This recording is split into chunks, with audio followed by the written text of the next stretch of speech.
What's up, everybody, to another episode of Hentai to Listen. I am Jarrett. I'm Matt. One thing I learned while I was updating the master list, which Matt forgot to do in this past couple, you keep bumping. I keep he has so many goddamn pop figures and so many stands for figures. I keep bumping into things. Yeah. What was I saying? Right. Because Matt. Yeah, because I forgot to do it because I'm a terrible person. Okay, you said that. We're all thinking it. But I wasn't thinking that, right. but I was a squirrel. Oh no, there's a squirrel right there. I'll let that one. Just hanging out in the tree, just doing what it. Anyway, over the past 2 years, we hit our 100 review mark. We did. Holy crap! Oh Yeah. My god, they all blend together. It feels like we've done like 10. Oh god, this is what this show's done to us, people. We don't even care about it anymore. So not the show, but just like the fact that we review hentai, we're just like, God. Our reviewers are just like, yeah, but if you've seen the X, then you'll like Y, and it's the same thing, because it's all the same thing. Yeah, I mean, granted, I'm pretty sure 100's not a lot, especially. Like in the grand scheme of like, eventually we're probably gonna have to get into like Dojin territory where we have to review like comics and shit, because like eventually we'll catch up with the hentai, but still in the grand scheme of hentai, that's like not a lot. Yeah, that's, you can literally watch one series per day and still not get caught up. And it hasn't even been a year. Yeah. So yeah, I find that pretty amazing. For 2 years we did over 100 reviews. Yes, some of them were lackluster, some were actually pretty great, or what we reviewed were pretty good. But yeah, I think that's an achievement. It's cool. I guess it's I thought we were approaching that number relatively soon. So right now, when we get to 100 episodes, like we said, this is episode 39. Jesus Christ, we're almost halfway there. Oh my god! Oh, we've been doing this too long, man. Yeah, 2 years is not that long. But anyway, for the stupid shit we talked about. For the bi-weekly, yeah, I guess it is. Yeah. Recording. Last Sunday, finally dropped Animal Kingdom. Oh, god damn. You haven't seen it? No, I haven't seen it yet. Oh, shit, damn. So. Yeah, don't spoil nothing. Well, I will say this. The season premiere is not what I expected. Okay. Any good way or bad way? It started out slow. Okay. I will say this: the ending was pretty dope. Okay. Cool. To the episode, it was pretty good. But I'm very curious because this is the 5th season, and next the 6th will be the last.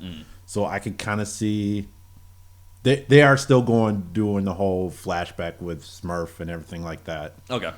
So it gets me wondering, are they going to continue the flashbacks for season 6, where we'll see them like in their teenagers, as far as like, Pope, Darren, and everything like that, and we'll have like a younger version of Baz. Right. I would like to see a younger version of Baz in season 6. That's what I'm hoping for, but at the same time, I'm kind of done with the flashbacks right now. But that's just me. Just me. Right. Also, that came out 2 weeks ago when I saw the Fast 9 F9 saga. Oh god. The dopest trailer, I think, just came out. Oh, what was it? The Saints of New York.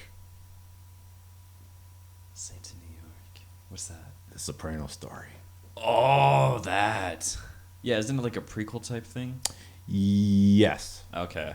This takes place in 1979. Okay. 75 or 79, and it kind of follows young Tony, but it primarily follows the young Tony and Chris's dad.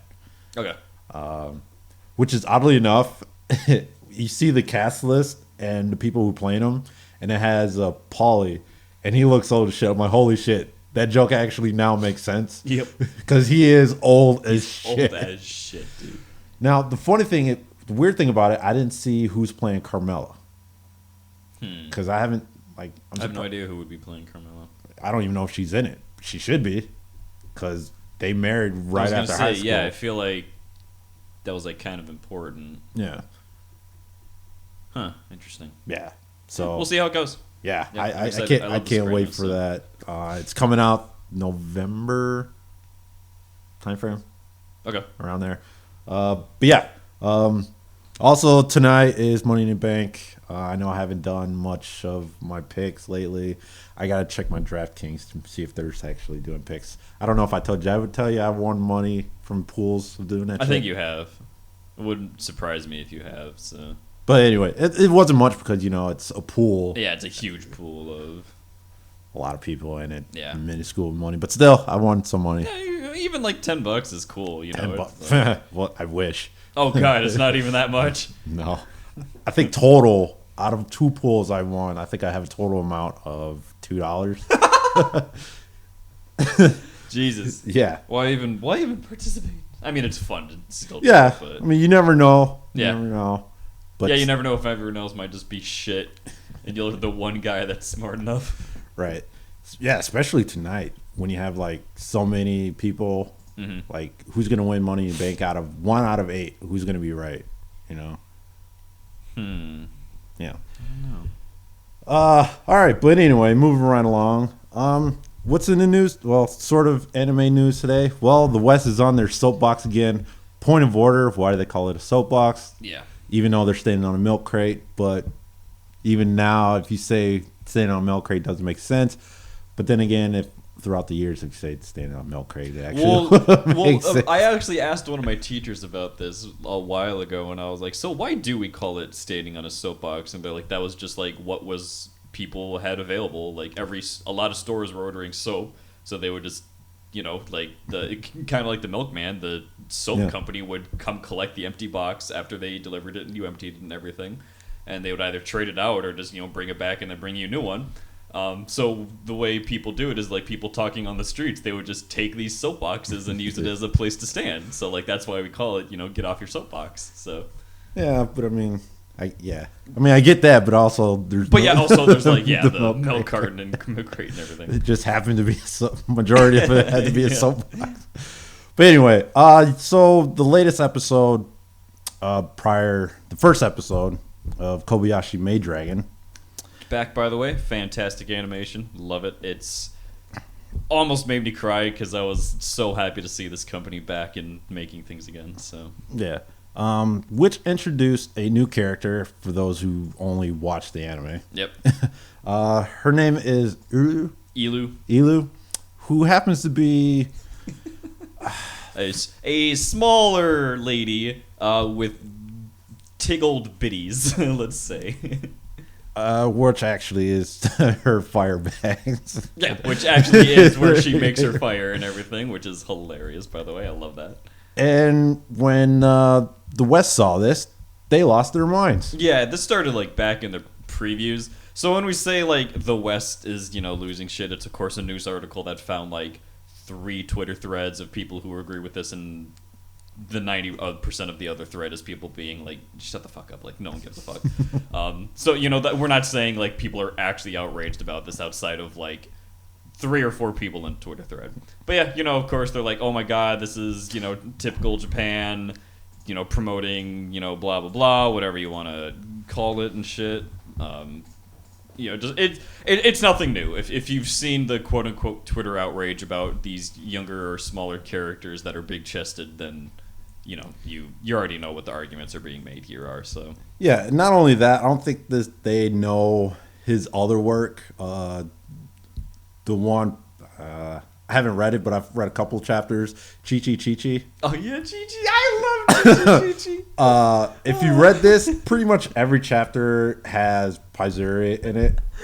Oh, I love Chi-Chi. So, it's the dumbest name, too. I fucking love it. So, because of that, I'm like, obviously never seen that one. Yeah, they only know there's of like this so one. Many other things to be outraged about, and they just like we choose Dragon Maid. I don't fucking understand. So, oh my god, dude. Yeah. So again, I mean, like, what else do we do but sit and laugh? Like, again, at the like news, quote unquote news articles, they're like, oh my god, people are outraged at the character design again when it's like 3 Twitter threads with like 20 people in it, and then the rest are people being like, shut the fuck up, or the people who are like actually upset about this kind of thing. So I haven't seen anyone yet do the "there I fixed it" meme yet, where they like redraw the character to like fit Western standards. I haven't seen that done yet. I'm looking forward to it. It's probably gonna hit the net soon. So right. Also, I noticed, because I don't really read the manga for Dragon Maid, but it's so good. I read a couple of chapters. What was I thinking? For some odd reason, she's a lot thinner. I'm thinking Toru is a lot thinner in the manga than she is. Yeah, she little less thick in the manga. Not by much, but she still is. So yeah, I found that a little, I guess, curious in a way. Yeah, her breast doesn't really stand out much in the manga. Which is she's actually very modestly designed, unless it's like the scene calls for her not to be, like like when she has like a towel on, or she's like trying to do stupid shit with Kobayashi and whatever. Then it's like her breasts are very pronounced, but when she's in her just a normal maid outfit, she just looks normal. So but yeah, I found that hilarious as far as people outraged. Yeah, again we're not saying that people are actually outraged. Again, as always, it's like the 10 people on Twitter who find a little echo chamber of bullshit to complain about because their lives are that dull and boring. So speaking of dull and boring, so I was gonna ask this, but I wanted to wait till we were on mic for me to figure out. There's a topic written. I'm gonna read it to you guys. Levels of fanfic. I am not Starfire. What is this all about? I don't know how big are you in comics. I used to be super big into comics. Okay, so there is a new graphic novel coming out, which is, I think, now or in a couple of weeks. Mm-hmm. This was announced, I want to say 3 months ago, maybe sometime. There's this author who, wrote other graphic novels. She wrote DC and Marvel. Mm-hmm. Now she's coming out with a new one called I Am Not Starfire, which apparently Starfire has a daughter, which now she is a goth lesbian and pretty big, and everybody's losing their minds for it. I'm like, which is very understandable, because one, it's not canon, and it's just like and two, it's not believable for one, because the whole the character design, and I am not Starfire, and everybody's like, so she's just kind of a thick goth moody bitch. Yeah, and the author, it's everybody's saying she is self projecting, I guess, in a way. Kind of one of those, self-insert. Yeah, self-insert type of things. I'll talk about that later. But yeah, everybody's losing their minds, because this is pretty much like trying to push fanfic levels of body positivity in DC. Which, I mean, DC's, I feel, is like the one that tries to do it the most, which is so weird. Yeah. The image I'm looking at is make DC fun again. It's like, what? Because, I mean, I agree with the consensus. Is everybody saying, yeah, this shouldn't be a thing? It just doesn't look... That's the only reason I'm saying it shouldn't be a thing, is because it doesn't look interesting. It wouldn't be. Because one, she's... Starfire's pretty much, Starfire. And Starfire's, no offense, she's kind of a fucking idiot sometimes. Well, it depends on which one. Yeah, it depends on who's writing her and everything. Because if you go on Teen Titans Go, then yeah, I think that's how she's written. But if you actually read her actual main story, she's not really an idiot. Like the blonde type. Yeah, she's kind of the airheaded blonde, so. But in an actual, series, if you watch the I don't know what we call it, the You seen the like Justice League War and I always call that the dark timeline because they try and be super edgy. And oh god, shit. it is. It's awful. I mean, really? I shouldn't say it's awful. I like it. I like the movies and everything. So don't misinterpret that as me saying that they're garbage movies. They're very enjoyable and I think they're well made. I just think it's DC trying very hard to be like, look how edgy we can be. We're so much darker than Marvel. Look at us. Well, animated, yes. Oh my god, I can't handle it with some of their animated movies. It's like, okay, cool. Like Apocalypse War, I think it's just it blows everything out of the water. Yeah. But anyway, as far as because I don't think she's trying to be continuity. I mean, I know most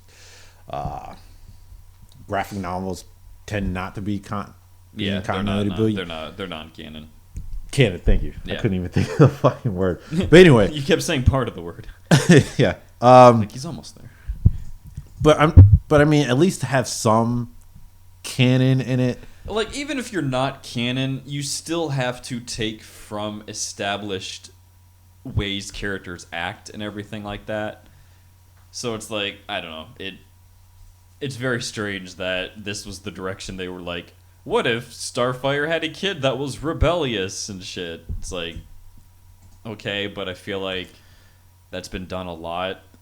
Like, because there's always some type of reboots of, like, Young Justice or something similar to that. Or, you know, let's look at the hero in their younger years or some shit. So, it just feels very unnecessary. So. It is very... I haven't read it. I probably won't just because, again, it doesn't look interesting. It won't be. It won't be. Even though they put on... I don't know why, you know, New York sellers bestsellers. Isn't that every? That's every fucking book ever written. Yeah, I can't remember. I looked into that one day and I was like, you can literally just like pay to have that to like be on their list, from what I understood. So, and it's not like the author's doing it; it's like the publishers mostly doing it. So, yeah. But anyway, so yeah, that's my take on I Am Not Starfire, which hopefully it'll tank so bad. Yeah, which, you know, if this is like a passion project and shit, I feel really bad when I say that about like authors in the comic book world and stuff like that. But it just doesn't look interesting. Like, I feel like this idea could have been done much better. Oh yeah, no doubt. And has been done much better. I feel bad saying that way, but whatever. But anyway, in recent news, good news, everyone. A library in London, I'll just say London, decided to host I think it was a weekly, but well, they just decided to host an event, you know, for a Saturday event, to, you know, get children to read more, and they hired a group, you know, to come dressed up and everything, you like know, that. Entertain the wee kiddies of the world. And one of the performers decided to dress up as a rainbow monkey, not just any rainbow monkey. A rainbow butt monkey. Yes, who had attached dildo and fake ass attached to it. Now, what? I'm just trying to figure out whose fault this was. Was it the group's fault that they hired for not informing their actors it would be for children? Or the library for not looking into the group? I don't know, because we're not given a whole bunch of information about either side. No. We're just told, hey, someone took a video and was like, this rainbow butt monkey entertained children this week, and that was about it. Yeah. So, yeah, I don't know if that's like a power move on the rainbow butt monkey's part, being like, yeah, I'm going to entertain kids with my cock out and my ass out. I don't know. I don't know either. We'll never know. It's going to be a mystery for everyone. Yeah. Yeah, that is a mystery, because sometimes they never follow up on the news. No. I wish they do. I wish they did.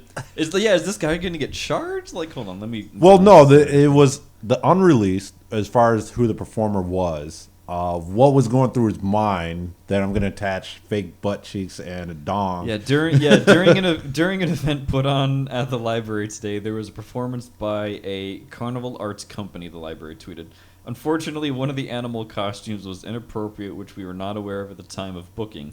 We deeply apologize for the offense caused. This is being looked into and further statement will be made. Blah blah blah.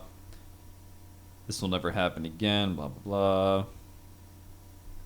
Never intended to offend anyone by the group." Yeah, that's it. Yeah. So the contractor had commissioned characters to support the start of the summer reading challenge, but the costume in question was woefully inappropriate. Okay, so like, you knew. Yeah. So I don't know. Again, the manager of this trope had to know you're going to a library. Yeah, you're going to a library for a summer reading challenge. Pretty sure that's for kids. I don't know if like you grew up at or where the fuck you grew up, because like every year at my elementary school and even like once or twice in middle school, there was always some kind of reading challenge or like knowledge is power type event going on. So like, me in my head, if I was like hosting a troupe of fucking costumed actors and someone's like, "Oh, do you want to come entertain people at our like summer reading challenge?" I don't think it's gonna be a bunch of fucking adults. I always hated that thing. I hate that shit too. Like fucking Scholastic's bullshit. I mean, it was cool and everything. Yeah, it was like when super dope and everything. Like the book fair was sweet.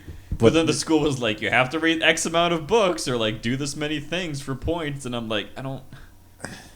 You just took away my desire to read. Now you're telling now you're telling me I have to. Yeah. You're missing a point on that one. Yeah. I should be reading for fun, not for fucking points. Yeah. To get more books to read. Yeah. Just give me the books. Just give me the fucking books, dude. But yeah. Shoutouts to the time that Yu-Gi-Oh was still, I think they still might. They put promotional cards in Shonen Jump, like really valuable cards. And I was at the school library one time reading Jump, and I got to the last page, and there was a really fucking expensive card in the back that was like staple at the time. And it was like, looked around, and it wasn't taped down or anything. It was just glued there. So I was like, yoink. Wow. And it was mine. I made $65 that day. Lucky you. I still have that card too. Hyper Librarian, everybody, for anyone that was wondering in the Yu-Gi-Oh world. TG Hyper Librarian. Huh. Wow. Shit. Yeah, we didn't. Yeah, well, then again, you're a lot younger than me, so. Yeah, so, I was going to say, I'm younger than you. I'm like, yeah, they didn't have manga in there.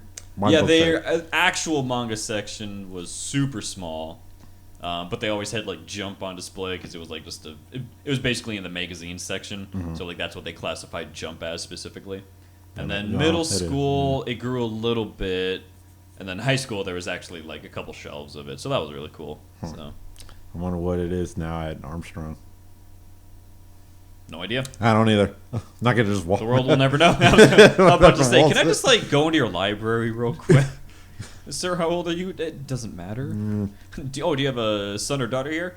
Maybe. I don't fucking know. Can DNA test all of them, I guess. Yeah, don't do that. Yeah.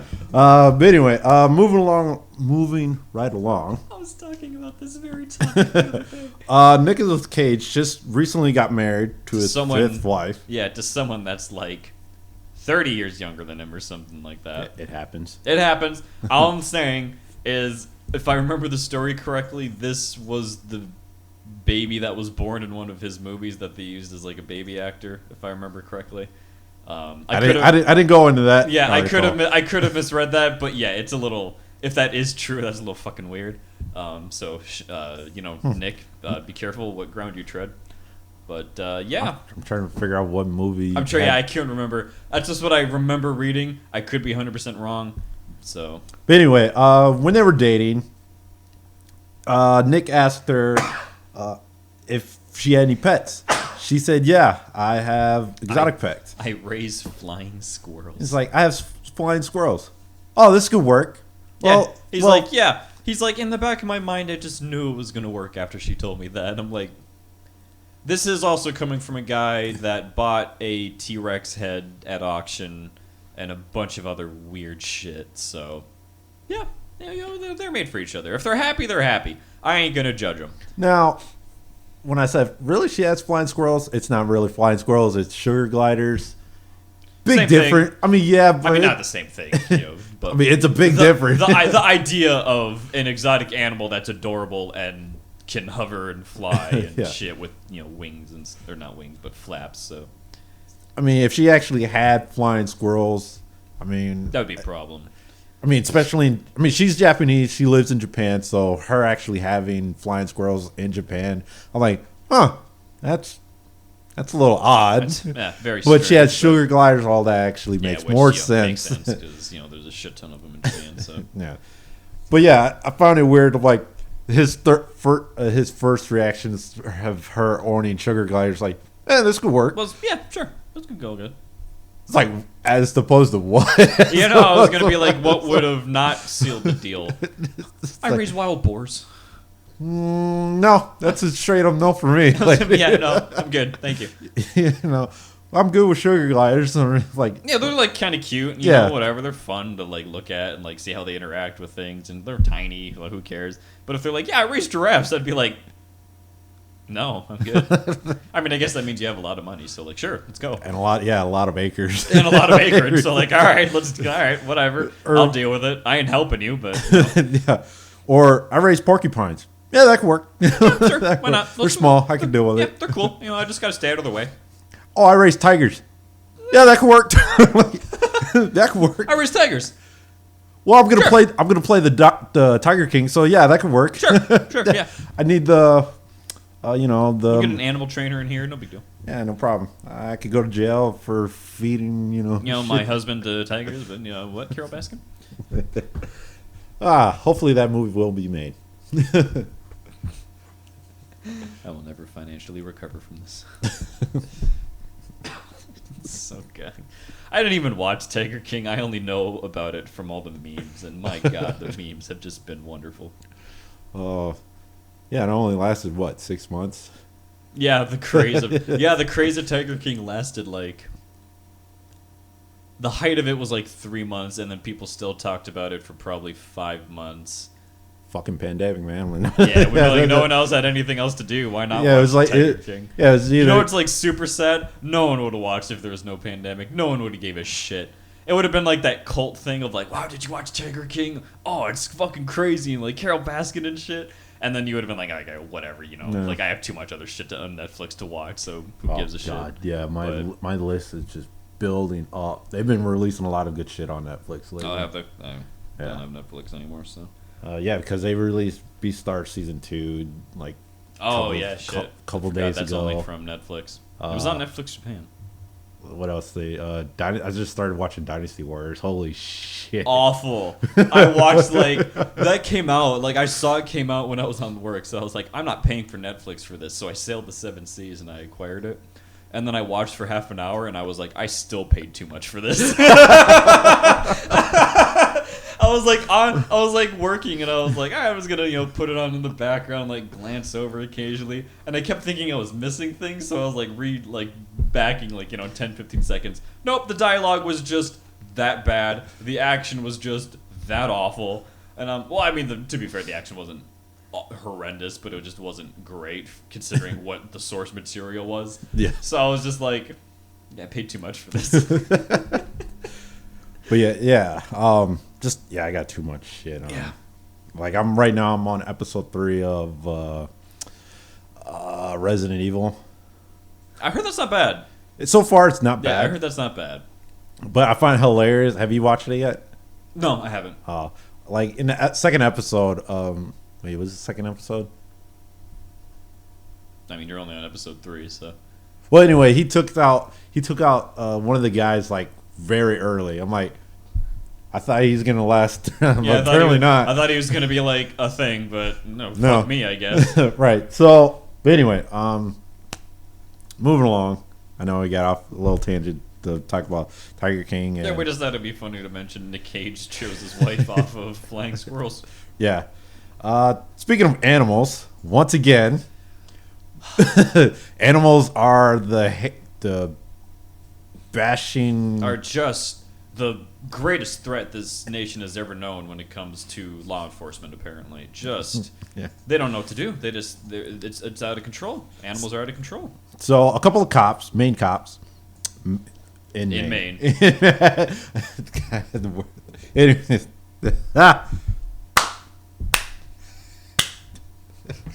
You okay? Do you need a moment? No, it just reminded me of Kevin Hart. Oh.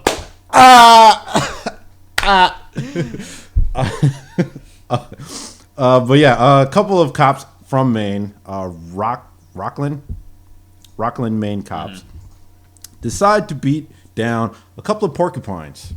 Not a couple, Like a shit ton, a handful on like several occasions. Just because, just because. And they got quite Slaps on the wrist.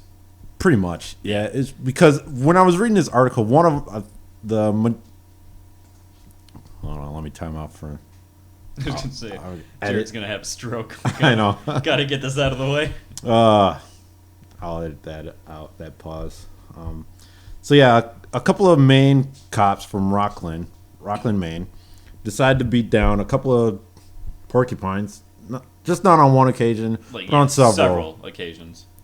Now the senior officer got most of the brunt of it because he's senior. Yeah, he's a senior officer. You should. I mean, just as a human being, you should know not to just beat a fucking porcupine to death. I mean, I don't know where that gets lost in translation, but here we are. But the thing is, he got, what was it, a couple of years plus 90. Yeah, he had 90 days to serve plus, what do they do? Pick up community service. Yeah, community service, and they got fined like $1,000, which, if you know the salary for cops in Maine, is like 2 hours of work. Yeah. They literally slaps on the wrist. Like, yeah, I mean that, and they can no longer be cops and whatnot. But the thing that one of the main portions of the article is that the senior guy can do service time on the weekends. Yeah, weekends. Like, it doesn't even interrupt his day. What? Yeah, that's insane. Like, you could literally say, "All right, take me to jail." Yeah. Slam the thing. 48 hours. All right, here you go. All right, cool. You have such and such more time left. I'm like, yeah. Yeah, I don't like getting political or like saying things that we're all well aware, but like, my God, just like look at this situation and be like, there's certain privileges being enacted here. Yeah. I don't care what you say. It's like, insane. Boy, I'm like, well, I'm like, seriously, everybody's talking about overpopulation of the prison. I'm like, well, here's an example you can go off on, depending on what you did. Yeah. Jesus you got people going for years on marijuana charges. And then this guy shows up 2 days a week to just hang in the cell. 23-1. I mean, but then again, he's already processed. So yeah. I don't think he'll get that. Probably not. Maybe. I don't know. Who knows? But anyway. It's very strange. And I find Shannon Sharp. I just went on Twitter and Shannon Sharp just mentioned this. I didn't look at it because I was looking for something else. But I just noticed he posted this on.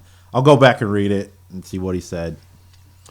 But yeah, I found that a little weird that, you could go do such X amount of time for just beating down porcupines. Yeah. I kind of wondered what happens if you beat down a couple of geeses.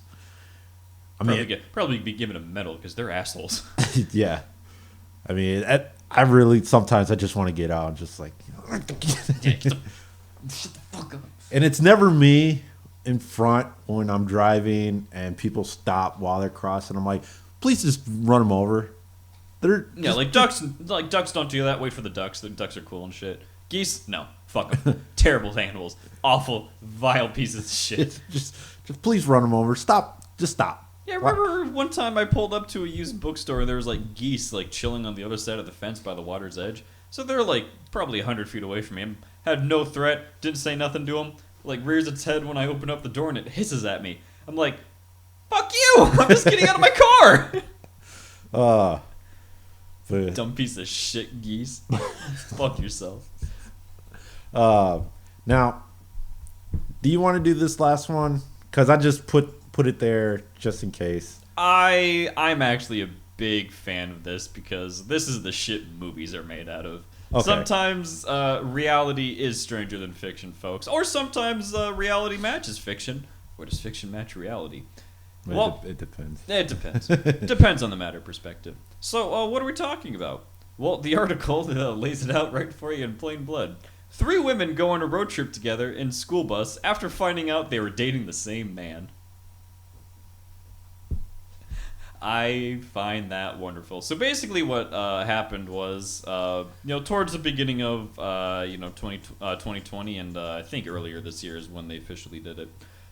These ladies discovered that due to, some social media sleuthing and, some slips of the tongue by the guy, they're all dating the same dude. So instead of getting mad at each other or, causing drama amongst themselves, they're just like, yeah, fuck it. We all got duped and this guy's a prick. Let's just go on a road trip.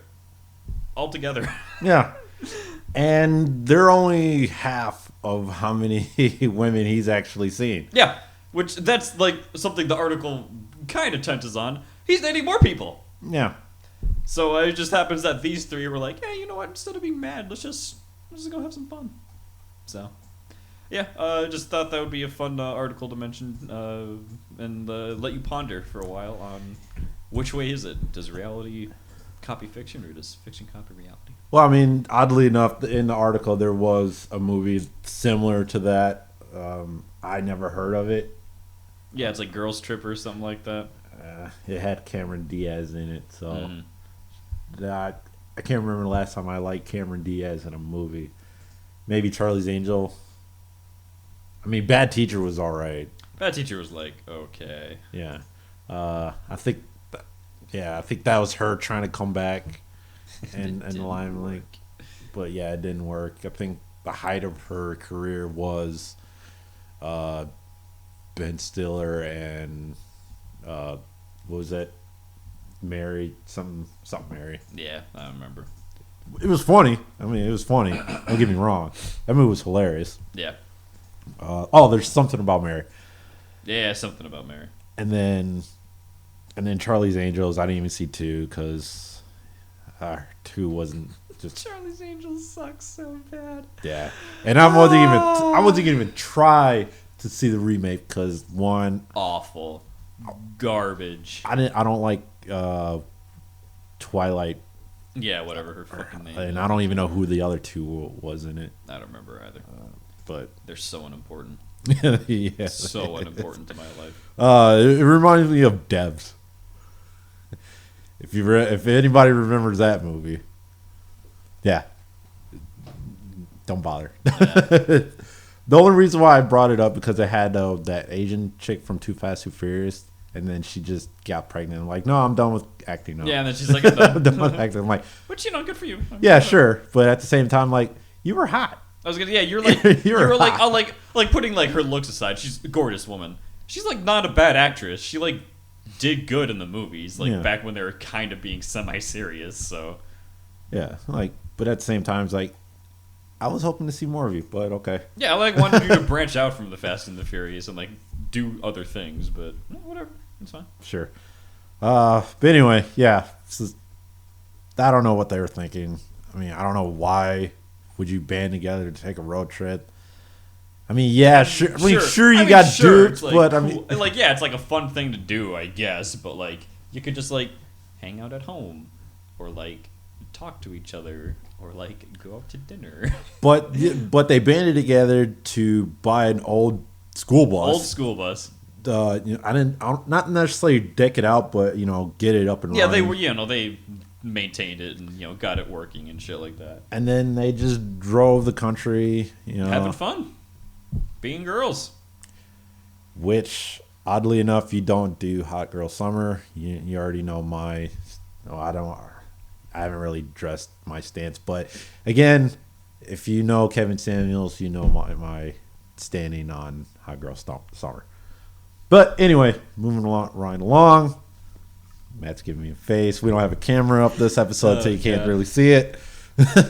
But yeah, moving right along into Simple of the Week. I just did this because I completely forgot to do it. It's okay. You found a good one.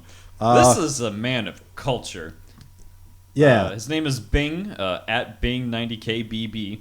164 followers for some reason. Following almost 2,000 people. Way to go, Bing. You really have no life. I like this guy. Mostly because he speaks proper English. Which is, hold on, time out. I'm just looking at this. J-List is followed by him. J-List is following him. Why is J-List follow? What happens if I follow J-List? Hold on. Nothing. I followed J-List and they're not even following me. That's bullshit. Oh, who's this guy getting followed by? Yeah, it is fucking by J-List. What the fuck? Maybe he's bought a shit ton of stuff. I bought a lot of shit ton of stuff. I know you have. I'm surprised we're not sponsored by them. Yeah, where was I? Oh yeah, so our simp Bing, a great guy. He follows a variety. He likes some thick girls. He likes some Asian girls. He likes fully clothed women who just took pictures of their face, and he just wanted to make sure they had that they had gorgeous eyes. He likes some furry shit. Good man. What else does he like? He likes some Kinkymation. Shout out to Kinkymation, great artist on Twitter. He likes some cosplay. He responded with "Hello Nurse" from Animaniacs because he just be that thirsty, but that's okay. He replies with gifs and photos and stuff. So he's got all good. He's got some variety going on. And my God, this dude just responds to everyone. All 2,000 of his people that he follows, he is just guys, he's just trying to start a conversation. Someone's like, naked and alone, whatever shall I do? And he's like, yo, dude, same here. No, you're not. You're not. You're not naked and alone. Wait, is she actually naked and alone, or she just typed that? She just typed that as a tweet. So we don't even know if she actually was. So they're both lying. All right. Yeah.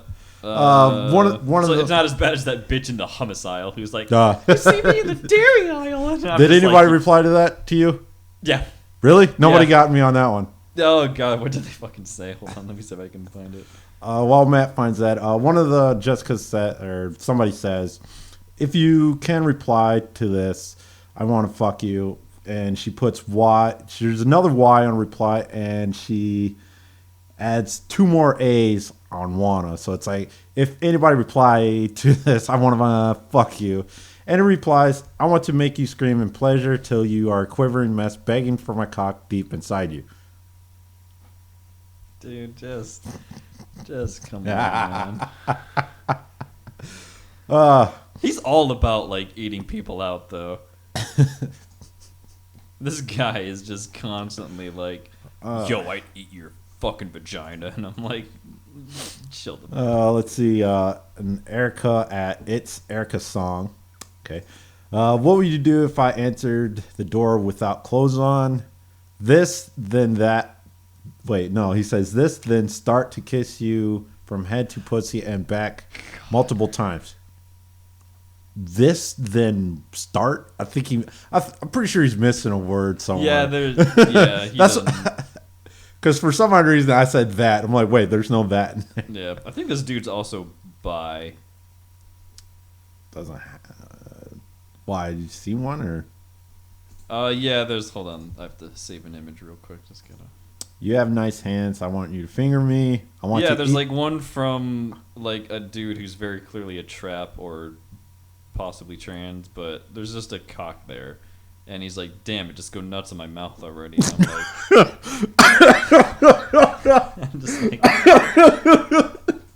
I'm like, I'm not fucking judging you, dude. Wait, how far is that down his head? It's a ways. Hold on. Yeah, it's past Anita Lois. It's past another cosplay lady. So yeah. Wait, is it is that it? No, the user is a PRB or some shit like that. Yeah. Well, I feel feel free to suck. Is that it? Yeah. And then, like, he responds with, damn it, just go nuts in my mouth already. Ladies and gentlemen, we have our first bisexual simp on Simp of the Week. We've done it. No, We've found it. No, I'm pretty sure that's a trans. What point being? But I get it. Yeah, point being.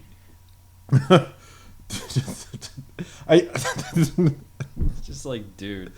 I don't know if he's trying to be the goal, puns. Yeah, I don't. But that's a good response. That's a great response. Just go nuts. Just go nuts on my mouth. What the? Wait, I gotta reply. Was that supposed to be a pun? Was that a pun? Oh fuck, dude. But yeah. Yeah, dude, this guy's into a variety. He's my favorite so far. After that one, yeah. Yeah, after that, oh man, how do you hate this guy? Oh. Dude eats pussy, probably eats ass. He's willing to suck dick. Man. Oh. Whew. Oh god, dude. Oh man. I didn't expect a cock when I saw the dick and I was like, oh, that's like that wasn't fake. That was straight cock and balls. I didn't expect him to reply. Oh man. So yeah, this one goes out to you, Bing.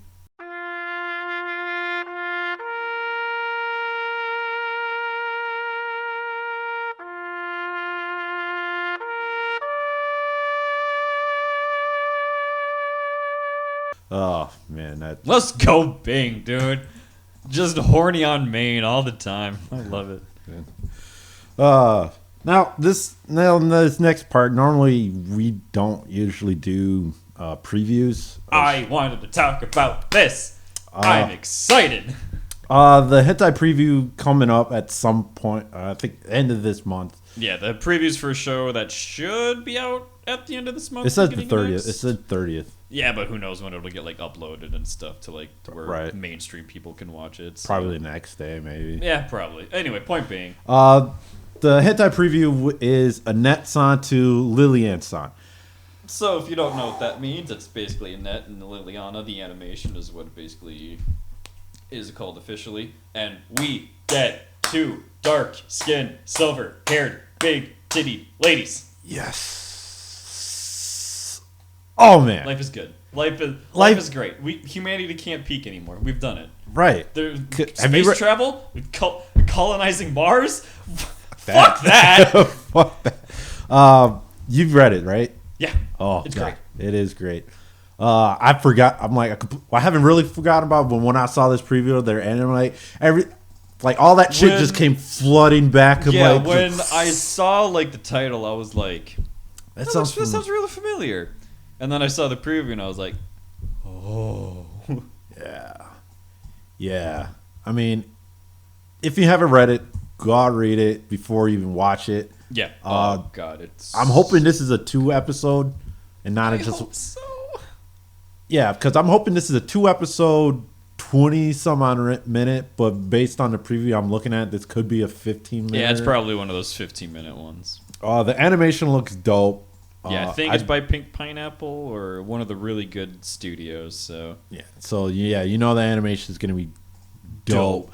Hopefully, they're not going to over pixelate. I hope not. Also, they brick and thick at the same time, so we just get the best of every world. My God, how does world peace not happen after this? That's what I'm trying to figure out. I know there's a couple of reasons, but I mean, there's other than the obvious, but outside of the many layers of why it's never going to happen. This could be a good stepping stone. Yeah, no doubt. But yeah, I can't wait for this.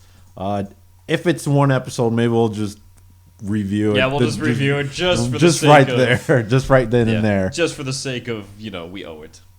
Definitely, it is our solemn duty. Honestly, I really wish there was a lot more Garu hentai out there instead of just one kind of mixed in a harem. Like, no, I want full Gyaru. Every girl is dark skinned, tan, whether they're blonde or platinum blonde or just milky silver, which went through my mind when I saw the animation. I'm like, man, that is not silver. That is just straight up milky white hair. Even though I know it's supposed to be silver, but still, damn.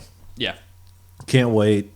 I'll be sitting at my computer at 12 o'clock on the 30th. 12:01, I'm refreshing. So yeah, look out for that one on the waves or wherever you go. Yep, wherever your chosen website to be is. Before we get to the reviews, I hate how, I guess not social media, but companies that releases hentai don't only release one episode and it costs $50. Ridiculous. I mean, that's like an issue with like anime also. It's like, get season 1 part 1 for like $50, and I'm like, fucking what? I hated that like shit. In Japan, it's worse. They'll have like one season will have like 5 volumes, and I'm like, where's the math on this? What are you fucking talking about? It's insane. Yeah, especially when they're one.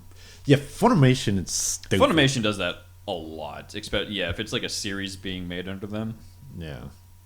I just wait for the complete series because it's $50 for all 12 episodes. Yeah. So. Speaking of Funimation, I was watching. I was finishing High School DxD, and I started on the next season finally. What season are you on? 2 now? Yeah, 2. Okay. Because I didn't realize, like, I was watching it and then I stopped because I got first season. I was up to the part where they were facing the Phoenix Clan. Yep. And then the end of that, next thing you know, I'm on episode 12. I'm like, oh, cool, this is over. We're about to start the next arc. Oh no, that was the last. That was it. That was the season. That was it. That's the season. Oh shit. Okay. But anyway. Yeah, pacing's a little weird in DxD. And I'm watching them like just straight up boobs. Like everyone, like, God damn, I should stop watching this. I'm gonna start watching something else. Yeah, I'm like, it's one of those. I'm about to close these curtains. Put the dog away and like, I know I have some Blu-ray shit that I need to watch, but I don't want to watch it down here. Just assert dominance over the neighborhood. That's how my film theater's gonna set up. It's gonna be one giant ass big window, no curtains at the end, that you can see everything, and then just full frontal TV, like out to the neighborhood. And I am gonna watch whatever I damn well please. And then you know what? Neighbors are gonna have to fucking put up with it. That's what I kind of like. I wonder how thin these walls are. Like I kind of never hear your neighbors. Well, it's noonish, so but wait until like around 2 maybe. So well, then again, sometimes he plays music, but I think that's just the bass in itself. Yeah. So yeah, wait until I actually finally come around to buy a sound bar. But anyway, so yeah, reviews. First one is Tsugou no Yoi Sexfriend. I love Sexfriend. I think it's fantastic. This Sexfriend, okay. Yeah. There's another hentai called Sexfriend. So yeah, I know, but particularly this one, the one by Collaboration Works. So of course, it being Collaboration Works, we get to see fun little cameos from their other series. Either in the background or they have like a line of dialogue or something. I love it when they do that. It's like the MCU of hentai. It's fantastic.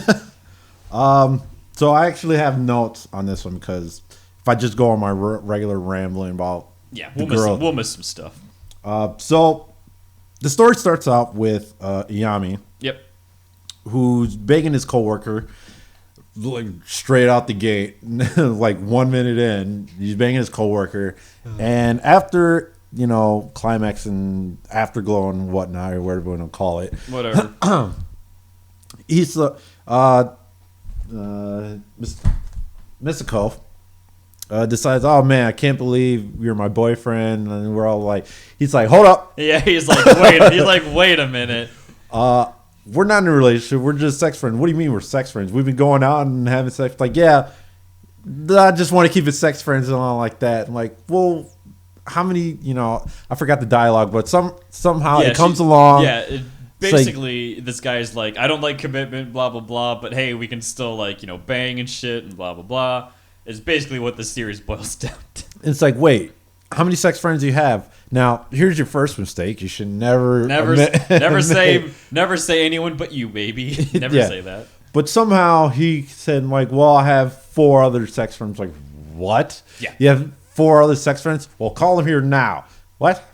That was your second mistake. You called your other 4. You called them. You called them. You came in and you called them. Called them over your place and say, yeah, well, here's my sex friends. And they're all flabbergasted and say, wait, I'm not the only sex friend you have.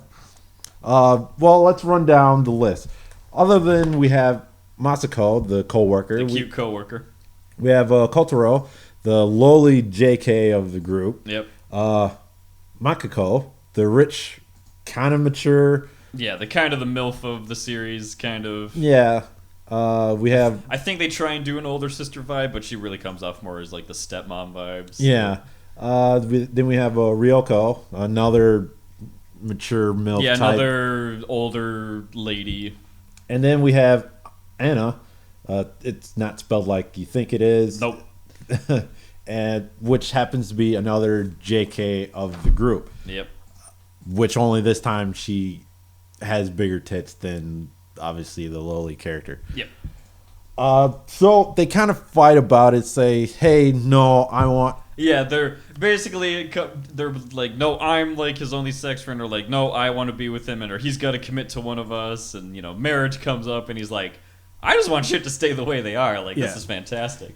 And then so the ladies, eventually do that fun thing where they're like, you leave the room, we're going to talk amongst ourselves and blah, blah, blah. And he's like, oh shit, I'm in so much trouble, they're all going to hate me. And they're like, yeah, we decided we can share you. And here's like our schedule that we've laid out for you. Yeah, and so, we're going to do this. And also, we're going to you have to make a decision because you can't keep going around. Yeah, I think they like give him like a time frame, if I remember correctly. But basically, they're like, we can only do this for so long. You're going to have to pick one of us. And we want to marry. Yeah, we actually want to get married.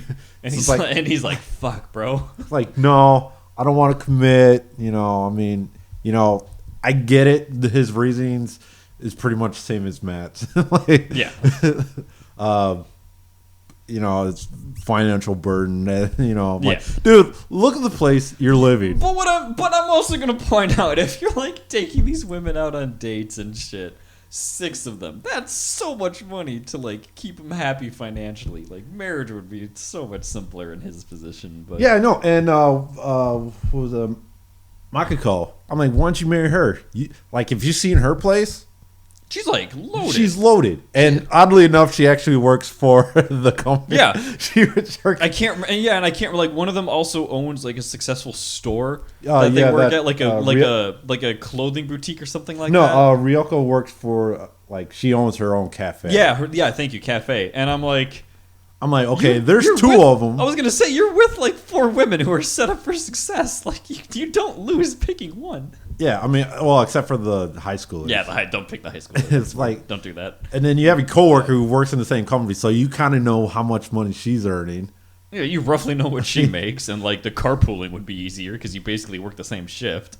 Well, carpooling, train. Anyway, so it's like, why don't you just go out with the rich chick? I'm like, when you went to her place, she has a fucking piano. Yeah. In her place. Not just like a grand piano, like a concert-sized nice piano that she just has. Yeah. I'm like, 1, do you know the cost of the grand piano? 2, do you know what it would cost to get it into your room in Japan? Yeah. And then when he went home in one of her drivers. Yeah. She have a chaperone. She has a chauffeur. Yeah, chauffeur. It's like I'm not saying relationships are all about money, but the choice is kind of obvious here. Yeah. What to do. It's like, and they're all nice people too. It's not like they're all like bitches. No. They're like, oh, okay, cool. Like, we've discovered this. We've all worked it out. You know, we're going to give you the ultimatum instead of, like, saying that you're an awful person. I'm like, they're being pretty forgiving, all things considered. Yeah, it's like, shit, if I had a choice, I would have went out for, a sugar mama right there with a fucking grand piano in her condo. In the condo she owns. It's like, okay, I'll be way of the house husband over here. Yeah. Oh, I hate that shit. They're like, fellas, if your girl made like $2.5 million a year, like, would you be a stay-at-home like husband? And I'd be like, fuck yeah, I would cook and clean every fucking day. Yeah. I would watch my soaps as I like mop the floor. I don't give a fuck. Oprah? Oh shit, I see why people like that. Clean the bathroom, I do it anyway. I like it. It's fun. You had your chance, Stedman. Yeah. Dr. Phil, no. Say it ain't so. So, DNA test says you are not the father. I fucking knew it. Oh, my yams are burning. But yeah, but all in all, it's pretty good for a harem. Yeah, for really harem, they're all likable characters too. Even he, like, at first you're like, wow, this guy's kind of a dick. But then it's like, oh, okay, like, he's not vengeful or, like, mean about any of this. And he genuinely is, like, I literally can't do this because I can't promise any of them that I can commit to them because, like, that's just how I am. So, like, he's self-aware that he's an unfaithful prick. So, yeah, the sex scene's phenomenal. It's kind of like, oh my god, what's my happening? You kind of get a little bit of everything. You get some BDSM. You get some orgies. You get some threesomes. You get all variety of characters in all shapes and sizes. Voice acting is also fantastic. This could have been a regular airing show, honestly, minus the titties and shit. Well, if that happens, then you just have your regular old harem. Yeah, then you just have a harem. But at least this one, so it has its beach episode. Yeah, they have the beach episode where they all just take turns, which is actually kind of funny because one of them is just like, "Yo, I'm gonna win this contest," and everyone like doesn't even realize it's a contest. She's just like competitive for no fucking reason. So, but all in all, Yoi Sexfriend is good, especially in a harem setting. Yeah, for a harem setting, it's actually handled very well. Yeah. So. Although his reasonings, it has some points. It has some points and doesn't have it. Like, I'm not saying I'm on this guy's side. All I'm saying is you have two women that are loaded that absolutely are infatuated with you, and you can basically do no wrong in their eyes, and they're willing to do anything in the bedroom. Yeah. I think you have a choice. Yeah, especially... I think your choice comes down to two at that point. Yeah, especially one of them is a hard M. Yeah. Hard. A hard M. It's like... Like she kind of mentions it, and then like when it starts to happen, you're like, oh, okay. So it's not just like like some silk straps like tying up. She's like the female version of Dorian Gray. Yeah, she's like she has her own. She's like, room. Bitch, suspend me in the air and have your way with me, and call me bad names, and I'm like, I'm both aroused and terrified. Word. Well, I'm just more aroused that I can't believe you have your own fucking room, literally like Dorian Gray. Again, this bitch has a fucking S&M room, like she is loaded. She has. Also, props to whatever contractor she hired. Those ropes were secure, man. They were like, they like took her body measurements. They did like weight displacement to make sure she was suspended directly over the bed at all points. Like, whatever the position may be. That's some high-quality construction work right there. Not to mention, it's like, you gotta love I would like to see, for once, a hentai, or at least a porn, where they actually take the time doing it. To, like, do the straps and everything. Like, you gotta wonder how long that takes. A long fucking time. I've always kind of wondered that. Like, doesn't that kind of kill the mood? It does. The prep work, to get it all tied up or suspended and make sure everyone's safe, so you can go about your business. It does. I just if I want to fuck, I want to fuck. I don't want to be like, all right, let's get you all strapped in. Well, I take that back. It depends. Like, I'm sure there's some people who are like, oh man, it builds the suspense and blah blah blah. Like, no. I mean, shibari, yes. Depending on how in depth you want to go. Take it, then it'll take some time. Mm-hmm. But basic shibari moves, like your basic turtle, turtle, that doesn't take that long. Okay. You know, the kind of boob wire, you've seen it where it's like just strapped boobs and tied hands behind. That doesn't take that long. Like the leg, the thigh, and the leg, that doesn't take that long. But when you want to get in depth for like suspension, yeah, that takes forever. Majority of that is primarily for exhibits. Mm-hmm. But kind of the shit you see in hentai, yeah, like in depth, like shit like that, where you see it like for exhibits, that does take forever, and I'm pretty sure that will kill the mood, unless you want to get right back in, like, you know. But yeah, going off topic. What were we saying? Yeah, it's either one of those two girls, the cafe owner of Ryoko or the rich Miss Gray that works for Collaboration Works. You actually, it's funny because her card so actually funny. Says, "Yeah, that's true. That's true." Again, I love Collaboration Works is like so self-aware. It's so funny. I love it. And then I like also they make just good quality stuff. So like they're fun. And then I also love Pink Pineapple just because they're great at what they do. So. God, yeah, they've been around forever. But yeah, give it a good watch. I can't remember. I think what's the series? It's the little sister from it's the guy who's like a light novel author who also writes porn and shit. I can't, but like I'm pretty sure she shows up is like at the cafe and she like doesn't get service because she's getting railed somewhere. Or maybe I'm thinking of Happening. Maybe that happens in Happening. Point being, all a bunch of their characters. I think some of the Happening characters show up in this one. Now that I think about it, I didn't. I'd have to rewatch, but I'm pretty sure. Them. I'm pretty sure in the background there's like you see the hair of who's the purple hair lady from Happening. I can't even fucking remember. Well. Point is, I'm pretty sure they show up. It's fun. I love it. That's why I work at Collaboration Works. No fucking wonder you can afford this shit. Next one is Natsumushi.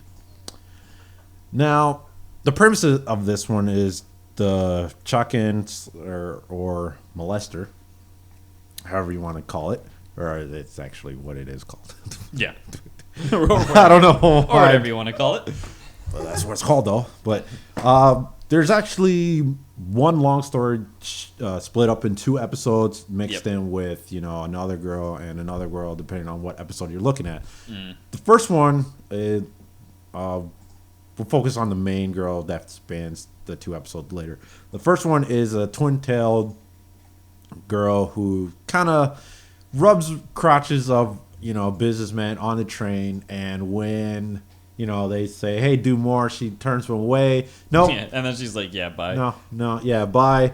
And then all of a sudden, you're like, you know what? You can't be doing this no more. And then all of a sudden, you have your standard, it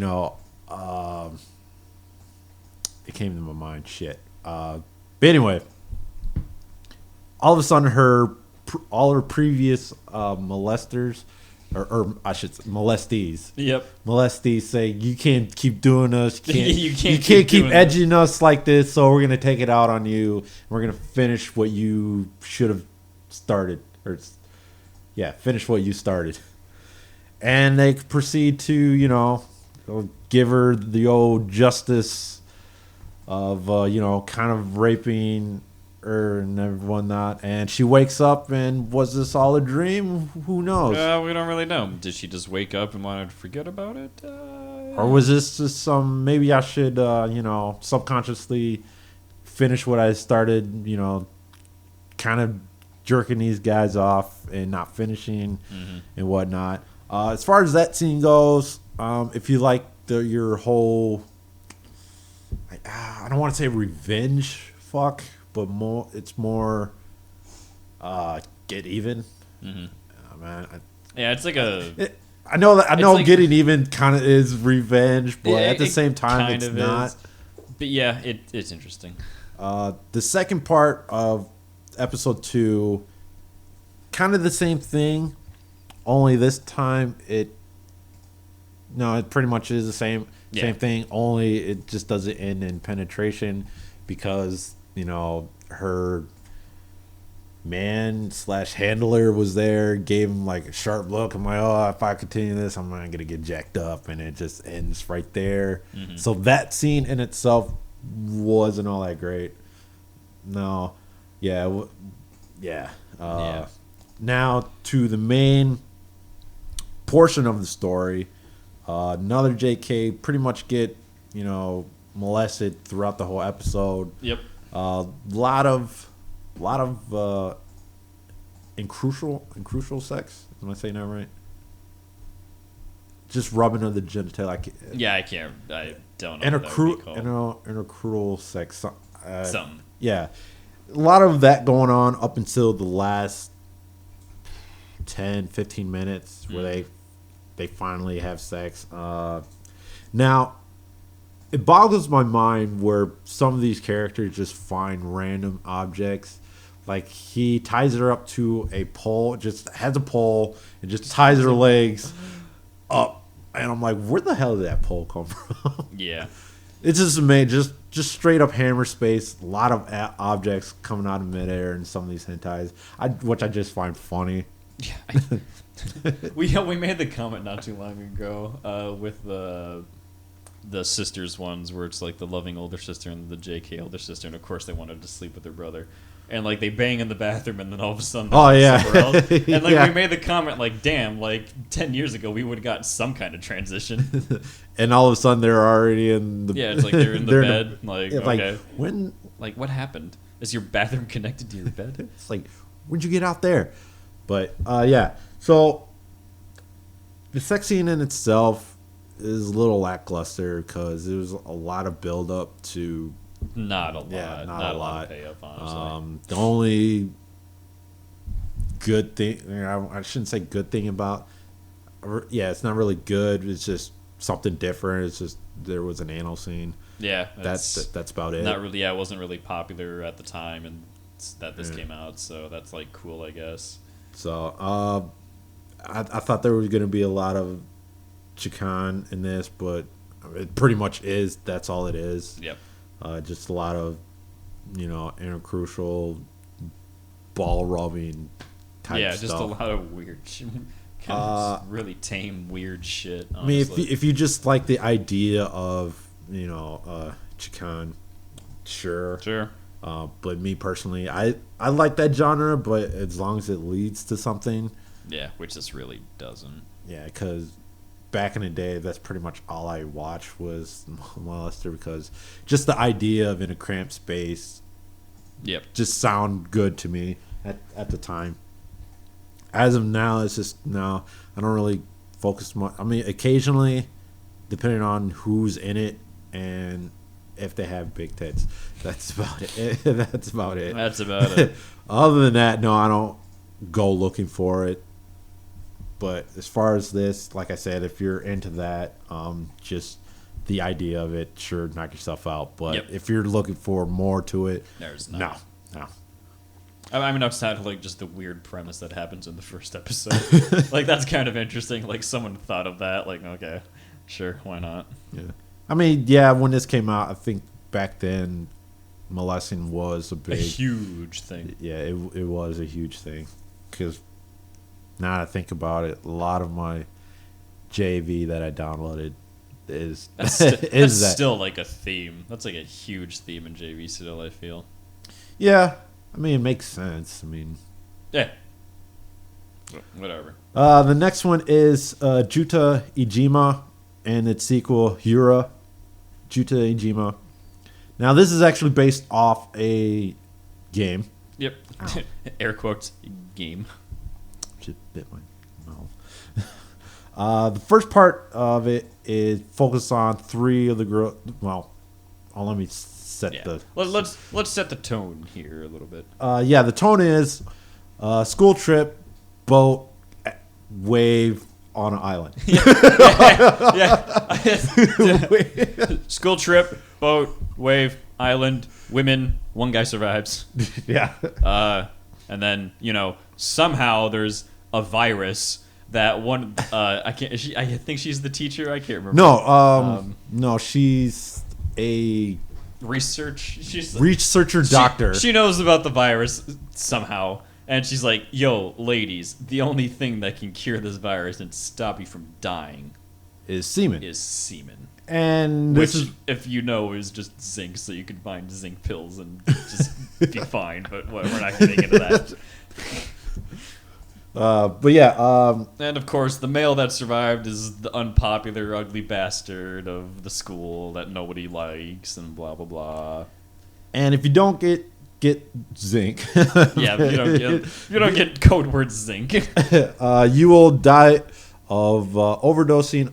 Well, not really overdosing. You get a heart attack from just orgasm so many times. Yeah, your body is just like, I have to orgasm, and you just go out in a blaze of glory, basically. Yeah.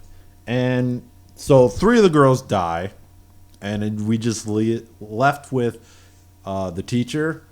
Who was the first episode? The teacher, president, school president, and just another popular gal. Yep. Not a co-gal, but just a gal. Co-gals in sequel. But anyway, so you know how the story goes. Yeah. It turns out the researcher actually was supposedly on the boat. Yeah. Yeah. So we'll just spoil it. So basically, she set this up so that he would be the one to like bang all these women and get them for research literally just research purposes. And then, but I don't think she planned on also getting infected. But she gets infected and she knows. Well, no, he infected her. Yeah. He gets infected. She gets infected by him because he catches on basically. Like, I mean, I thank you for it, but at the same time, he's suck. He's also like, this also sucks. Like, yeah, I'm like banging beautiful women, but like we're on a fucking deserted island in the middle of nowhere. So like, fuck you, lady.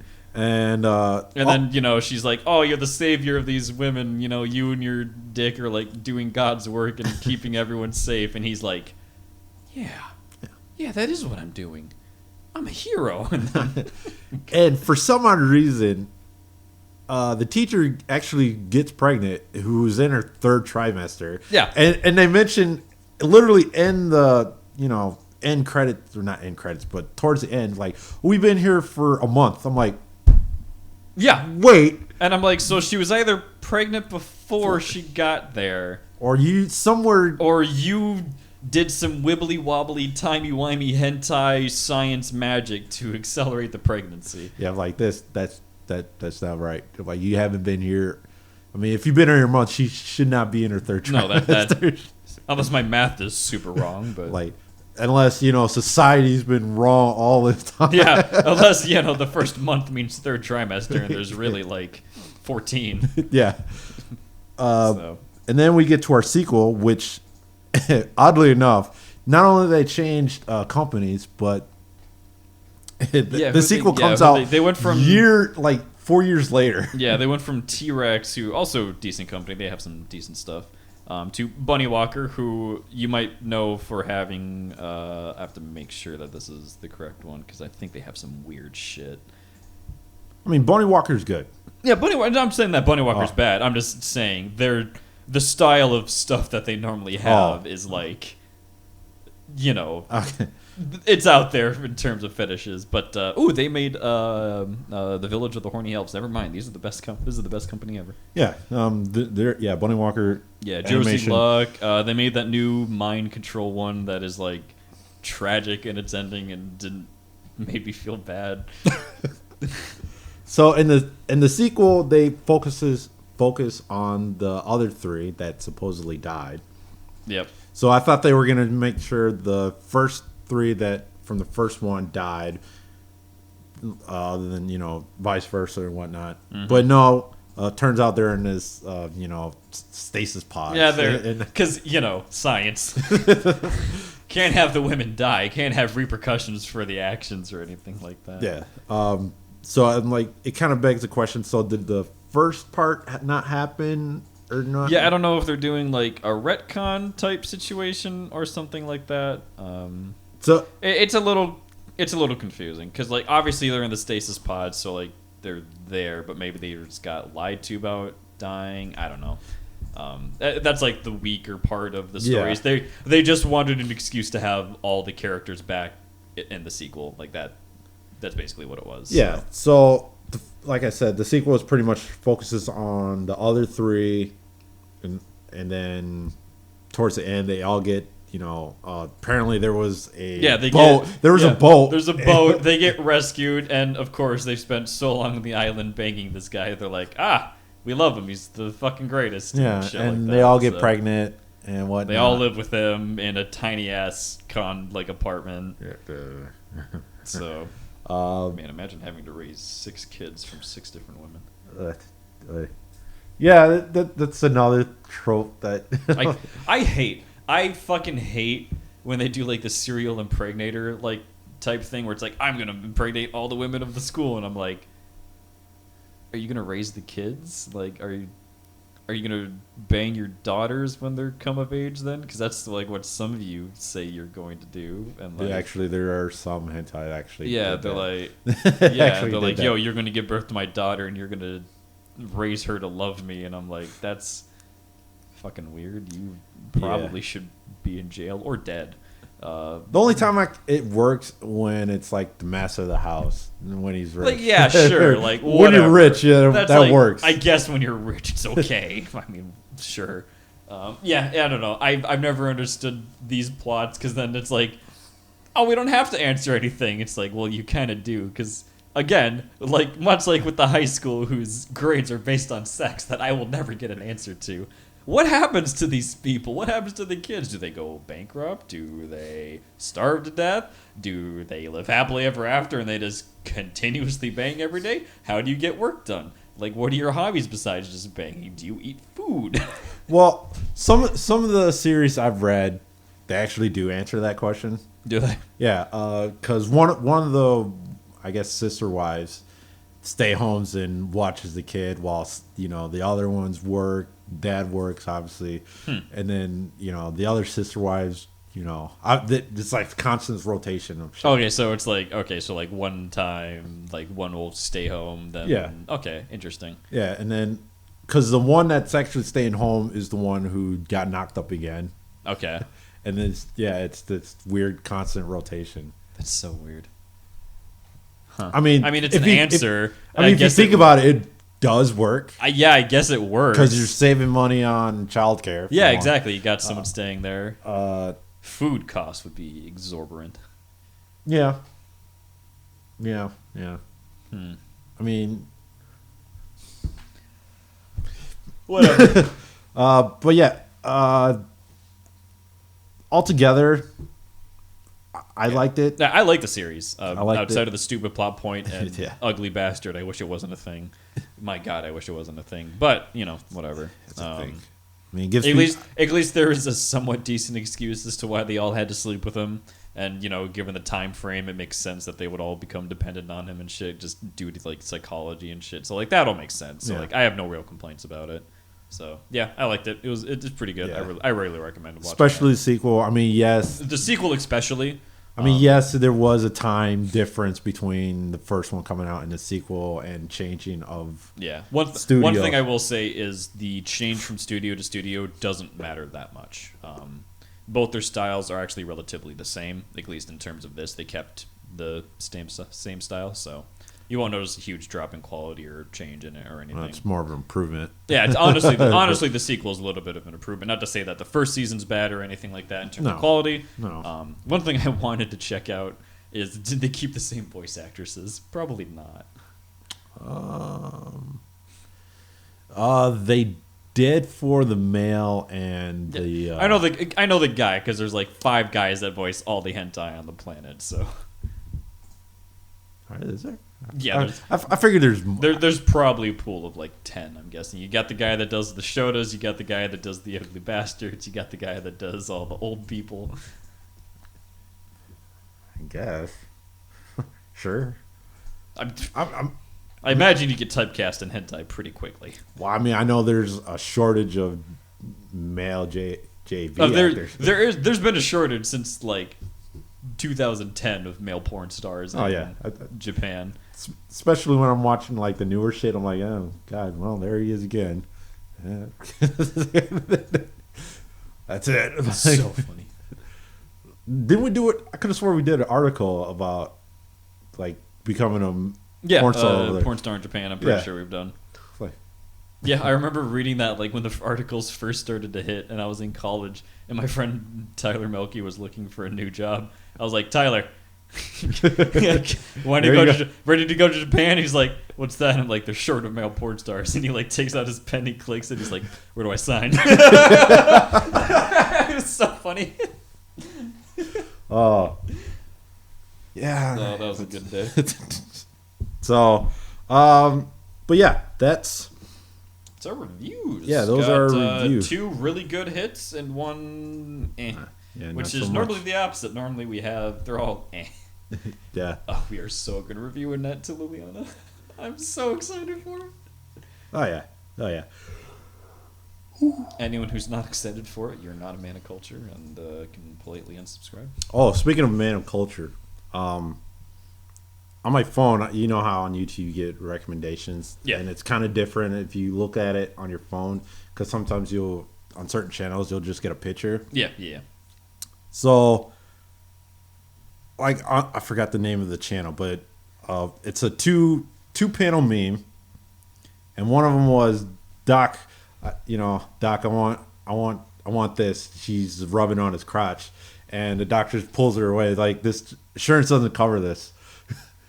and in the comment section, like, you know how comments are like, yo, what's the sauce and everything, and like, what is this? And one of them said, I believe this is a slave nurses. I'm like, or something like that. I don't know. And I commented back, no, it's a shameless doctor. Yep, shameless doctor. Something. And once I answered that, it's like, holy shit, am I to this point where I can look at one single frame and know what it is? It's so upsetting because I was browsing hentai memes for a while on Reddit, the subreddit, and I was like, I'm not gonna recognize like 90% of the thing. If it was animated, there was like a 99% chance of me being like, oh, I know that one.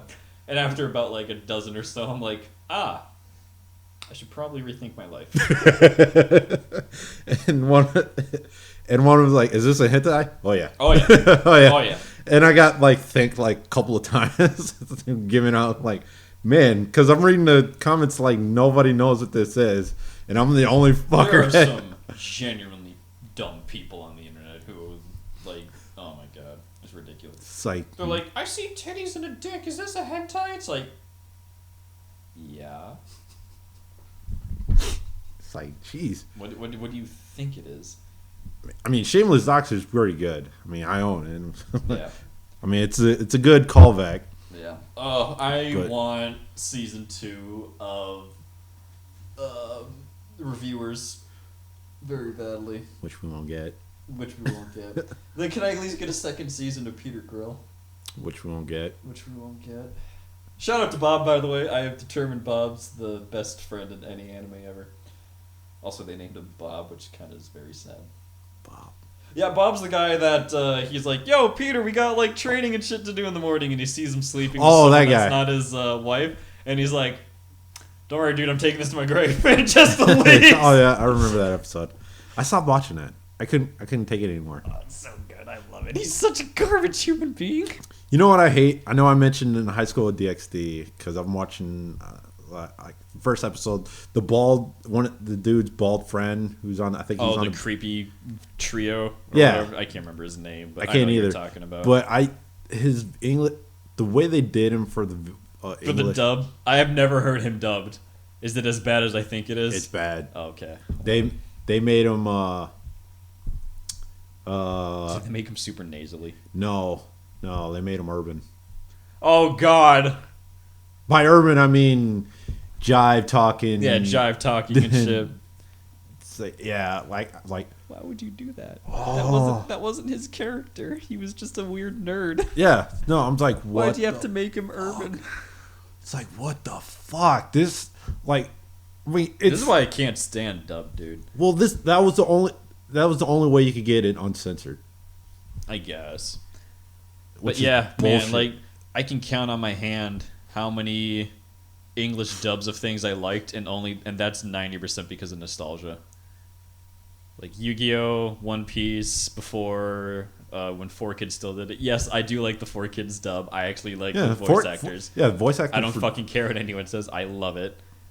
Despite all the censorship changes, which is not good. But whatever. What else do I like? Yu Yu Hakusho. Love that. Oh, yeah. I think it's phenomenal. It doesn't really count because it's not an anime, but any of the Persona games, I think the English cast is better than the Japanese. Fight me. I don't care. I think the English is fantastic. In terms of anime, there's like not... The only reason I include Dragon Ball on that is because Goku's voice annoys the shit out of me in the original Japanese. Like, it's actually obnoxious, and I know that's like a horrible thing to say because like she's like a legendary voice actress and everything, but man, she should have stopped playing that character a long time ago. Yeah, which is weird because you can tell it's the same one, but I don't know. Old. I don't know why she's different between Goku and Luffy. No idea. No idea. Speaking of getting old, Beastars, there's a character called Six Eyes. It's the same character that plays Ultramarine. She's getting old. I mean, you can tell it's her, but is that the same person? Which is odd. I'm like, she's playing a snake. She's playing, which is hilarious. By the way. It is fucking hilarious. Yeah, she's getting. Yeah, you could if once you watch. Like at first I thought it was like a voice modulation thing, just to like, add like something to the character and everything, and then I like thought about it. I was like, I think they're just old. No, yeah, you can tell. If once that I think episode 2, once Six Eyes gets introduced, it's like when I'm hearing it, I'm like, is that who I think it is? I had to look it up. I'm like, oh, that is her. Funny that she's playing a snake, and then and one funny that they're playing a snake, like, and then 2, I'm like, holy shit, she is getting old because you can hear it. You can hear it. There's definitely a good handful of characters where I'm like, man, I like time is a thing because like I heard you voice act in like 2000, like the mid 2000s, and I was like, oh cool, like no problem. And then I heard you like a couple years later and like, oh, you still sound relatively the same. Now I'm hearing you in like modern series and I'm like, damn, like some of you are getting real old. Which not a bad thing. I will say it doesn't necessarily mean they're getting bad or anything like that. No, but I mean it's one of those noticeable. Oh, it's one of those noticeable things of like, wow, your voice changed. Also tickles me pink that I don't know why it does. The voice actress of Revy also does like a bunch of like the little girl characters in Pokemon. So it's so funny to me that she just goes from like the swearing sailor's psychopath to voicing one of Ash's best friends. I just love that for some reason. I don't know why. Also, fun fact: she is the voice of Raphael in Reincarnated as a Slime. She's the voice that she hears and everything. Same voice actress. Did not know that until I was like, I was like curious one day because I was like, man, I love Revy's voice acting because I was rewatching Black Lagoon with my girlfriend. And I was like, what else has she been in? And I was like, oh, a shit ton of Pokemon as like the little girl characters. That's interesting. And this was like post Revy 2, so it wasn't like, she did like childish roles and then went to Revy. It was like, no, it was like Revy and then like went to the Pokemon. And I was like, okay, that's an interesting career shift. I was like, okay, yeah, I could see you voicing that character. Yep, that makes sense. And then it was like the Great Sage and Reincarnated as a Slime. I was like, oh, okay, interesting. So yeah, it's very fun. That's you're so used to some of these actors and actresses getting typecast as characters that when it's not them, you're like, oh shit, that's interesting. Huh. Yeah, it is interesting. Although I don't really deal much with Japanese voice actors. I probably should, but then again, like I know for English back in like 2000s, I did. Like that person sounds familiar. When I see that, especially Richard Cox, he has a very you can recognize him. Oh yeah. Right. Like, yeah, North American voice. I mean, obviously North American voice actors, but like they tend to get typecast way more. So like generally once they fit into the role or like archetype of a character, like if that character's in the show, it's probably going to them. Like Greg Ayres will always play the whiny and surfable fucking teenage boy with a high pitched voice in everything he plays. And before any of you be like, oh, well, Greg Ayers actually played this character, I'm like, I don't fucking care. Like 90% of his casting is young, whiny children. And that's not saying Greg Ayers is a young, whiny child or anything like that. I'm not going to say, that's not what I'm implying. I'm just saying that that's what 90% of his roles are. Sure. So. But anyway. But as such, that's the end of our time. I'd like to thank everybody once again for listening to us ramble, as always, for this past couple of years. Hopefully we'll be around for another couple of years. Who knows? Yeah, we'll see. If all of a sudden I get hit, knock on wood, if I get hit by anything, this pretty much shuts down because Matt has no. Yeah, because I have no fucking. Matt I'm not gonna have anyone to do this with. That's like the thing. I snuck my way into Jared's life by force, and now here we are recording podcasts. And yeah, you did. Man, if he dies, I have nothing else. All that work for nothing. Yeah, it's because he doesn't have any of the passwords at all. No, I have nothing. I have no information. I have no one to continue this with. I have no information to how to continue this. The only thing you really have access to is the YouTube. Which I'd have to do from home solo, which I don't fucking want to do. That sounds awful. Yeah, that's I find that funny. It's like, well, shit, you're out of luck.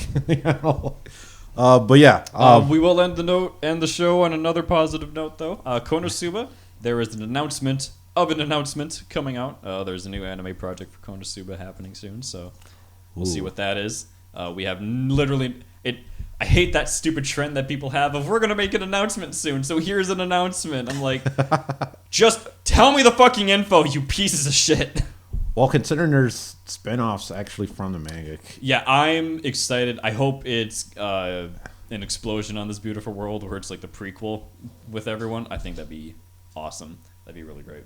I was hoping maybe they'll do a Luca and Shota.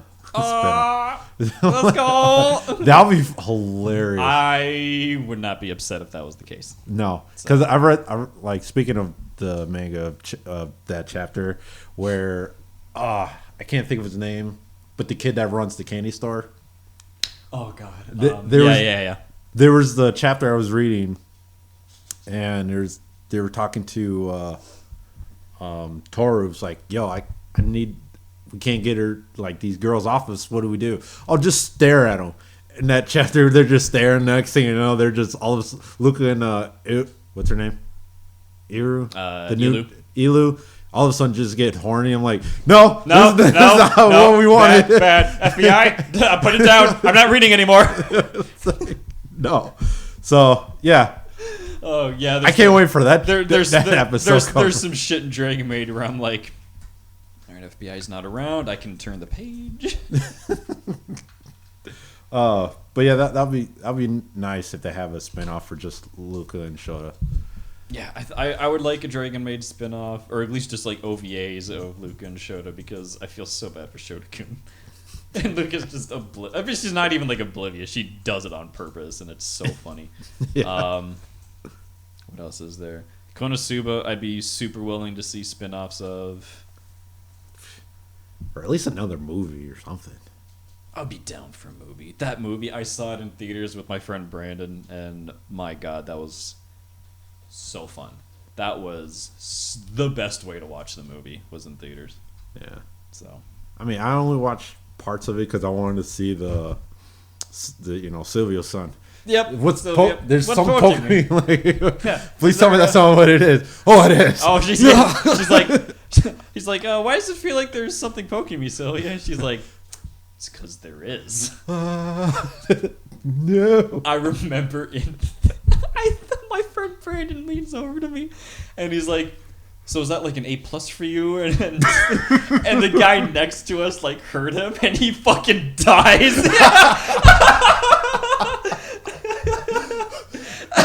It's just so fucking funny. He's like, oh no, he was like, yeah, so he's like, that's the best part for you, isn't it? And he just fucking loses his shit. It was so good. Oh, I was like, why you gotta call a guy out like that, you piece of shit? That's funny. It's the funniest thing Brandon has ever said to me is that. Oh my God. Oh shit, dude. But man, not only that, that movie actually solidified, like, the whole Megumi and Kazuya. Do you want me to spoil it? Well, I kind of seen it. Oh yeah. Like towards not like the movie, but like just like the whole who ends up with what kind of situation, or do they end up together? Yeah, basically. Yeah, I figured as much. But because it ended with her explosion in a heart. I'm like, oh, okay, they kind of solidified it. Poor Cosmo. He just dies again. He's shot through the heart. I mean, it makes sense. I mean, depending on available. I love that movie. I have to rewatch it. It's so good. I love that show. Just off of available options, it makes sense. Yeah, like you have I don't care what anyone says, Aqua's useless. And then you have Darkness, who I guess would be like the second on the list only because like her family's rich. And like when she's not being weird, she's like a good person. Yeah. So like that's good. So, and then there's Megumi, which the age thing is weird, but he's not even that much old. I think he's like 20 canonically or something like that. He's not old.